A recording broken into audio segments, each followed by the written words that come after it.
October 1, 2025ல அமெரிக்க அரசாங்கம் முடங்கி போச்சுன்னு உங்க குறிப்புகள் சொல்லுது. 7 வருஷத்துல இதுதான் முறையாம். நிதி ஒதுக்கீட்டு மசோதாக்கள் சரியான நேரத்துக்குள்ள நிறைவேற்றப்படாததால அத்தியாவசியம் இல்லாத அரசு பணிகள் நிறுத்தப்பட்டிருக்கு. இதுக்கு என்ன காரணம்? திடீர்னு ஏன் இப்படி ஆச்சுங்க? ஆமா, இது அமெரிக்க அரசியல்ல ஒரு பெரிய குழப்பத்தை ஏற்படுத்தியிருக்கு. இதுக்கு அடிப்படை காரணம் என்னன்னா, ஆளும் குடியரசுக் கட்சிக்கும் எதிர்க்கட்சியான ஜனநாயக கட்சிக்கும் இடையில நிதி ஒதுக்கீடு விஷயத்துல ஏற்பட்ட கடுமையான முட்டுக்கட்டை தான். குறிப்பா சொல்லணும்னா, சில சுகாதார திட்டங்களுக்கான மானியங்கள் காலாவதியாக போகுது, அதை நீட்டிக்கணும். அப்புறம் முன்னாள் அதிபர் ட்ரம்ப் காலத்துல கொண்டு வரப்பட்ட அவருடைய ஆதரவாளர்களால பிக் பியூட்டிஃபுல் பில் என்று சொல்லப்பட்ட ஒரு சட்டம் இருந்துச்சு. அந்த சட்டம் மூலமா மெடிகேட் மாதிரி சமூக நல திட்டங்களுக்கான செய்யப்பட்ட நிதி வெட்டுக்களை சரி செய்யணும்னு ஜனநாயக கட்சியினர் கோரிக்கை வச்சாங்க.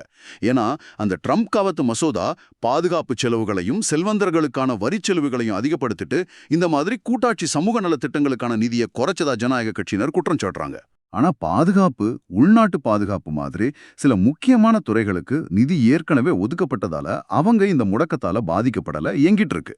குடியரசுக் கட்சியினர் என்ன சொன்னாங்கன்னா, இப்போதைக்கு எந்த பெரிய மாற்றமும் செய்யாம நவம்பர் 21 வரைக்கும் தற்போதைய நிதிநிலையை நீட்டிக்க ஒரு சுத்தமான தொடர் தீர்மானத்தை, கிளீன் கண்டினியூங் ரெசல்யூஷனை கொண்டு வரலாம்னு சொன்னாங்க.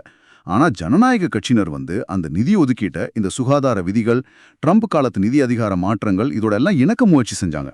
இந்த இழுபறியால அக்டோபர் 1 காலக்கெடுவை அவங்களால தாண்ட முடியல. அதான் முடக்கம்.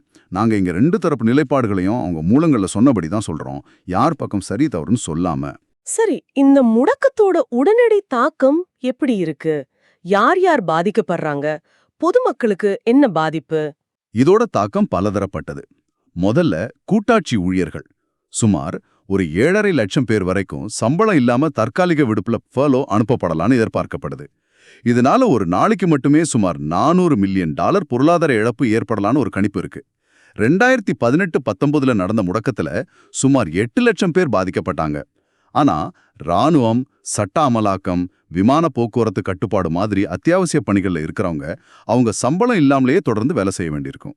ஓ, பாவம். ஆமா, பொதுமக்களை பொறுத்த வரைக்கும் மெடிக்கேரு, மெடிகேடு, சமூக பாதுகாப்பு மாதிரி ஏற்கனவே நிரந்தர நிதி ஒதுக்கீடு இருக்கிற திட்டங்கள் பெரும்பாலும் தொடரும்.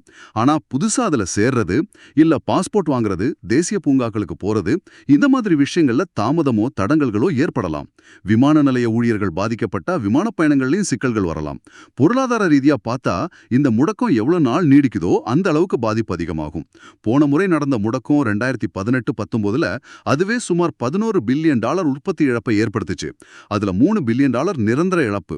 இப்போதைய முடக்கம் அமெரிக்காவோட செப்டம்பர் மாத வேலைவாய்ப்பு அறிக்கை மாதிரி முக்கியமான பொருளாதார தரவுகள் வெளியிடுறத தாமதப்படுத்தலாம். இது அமெரிக்க மத்திய வங்கியான ஃபெடரல் ரிசர்வ் வட்டி விகித முடிவுகள் எடுக்கிறத இன்னும் சிக்கலாக்கும். இதுக்கு முன்னாடியும் அமெரிக்காவுல அரசாங்க முடக்கம் நடந்திருக்குன்னு சொல்றீங்க. ஆனா இந்த முறை இதுல ஏதோ வித்தியாசம் இருக்குன்னு, நீண்ட கால விளைவுகள் இருக்கலாம்னு குறிப்புகள்ல இருக்கே. அது என்ன? அது ஏன் முக்கியம்? இது ஒரு மிக முக்கியமான விஷயம் நீங்க கேட்கறது. முந்தைய முடக்கங்கள் பெரும்பாலும் தற்காலிகமானவை. அதாவது நிதி ஒதுக்கீடு வந்ததும் எல்லாம் இயல்பு நிலைக்கு திரும்பிடும். ஆனா இந்த முறை ட்ரம்ப் நிர்வாகத்தால் உருவாக்கப்பட்ட அரசாங்க செயல்திறன் துறை, டிபார்ட்மெண்ட் ஆஃப் கவர்மெண்ட் எஃபிஷியன்சி அப்படின்னு ஒரு அமைப்பு, அது இதுல ஒரு பங்கு வகிக்கலான்னு சொல்லப்படுது. இந்த துறையோட நோக்கமே கூட்டாட்சி அரசாங்கத்தோட அளவை குறைக்கிறது தான். அவங்க என்ன ஒரு பார்வையை முன்வைக்கிறாங்கன்னா, இந்த முடக்கத்தை வெறும் தற்காலிக சம்பளம் இல்லா விடுப்பா, ஃபர்லோவை பார்க்காம நிரந்தரமா ஆட்களை குறைக்கிறதுக்கான ஒரு வாய்ப்பா பயன்படுத்திக்க சொல்லி மற்ற அரசு துறைகளை ஊக்குவிக்கிறாங்களாம். என்னது, நிரந்தரமா ஆட்களை குறைக்கவா?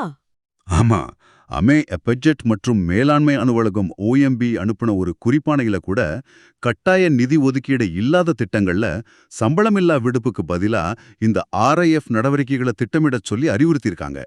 இது உண்மையாவே நடந்தா சில அரசு பணிகள் நிரந்தரமா நிறுத்தப்படவோ அல்லது குறைக்கப்படவோ வாய்ப்பு இருக்கு. இதுதான் இந்த முடக்கத்தை முந்தையவற்றிலிருந்து வேறுபடுத்தி காட்டுது.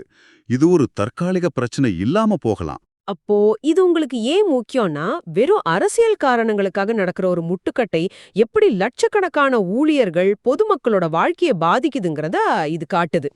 அது மட்டும் இல்லாம, இது வெறும் தற்காலிக பிரச்சனை இல்லாம அமெரிக்க அரசாங்கத்தோட கட்டமைப்பிலேயே நிரந்தர மாற்றங்களை கூட கொண்டு வரலாங்கிறதையும், இது உலக பொருளாதாரம் முழுக்கவும் ஒரு நிச்சயமற்ற தன்மையை விதைக்குதுங்கிறதையும் நம்ம புரிஞ்சுக்கணும்.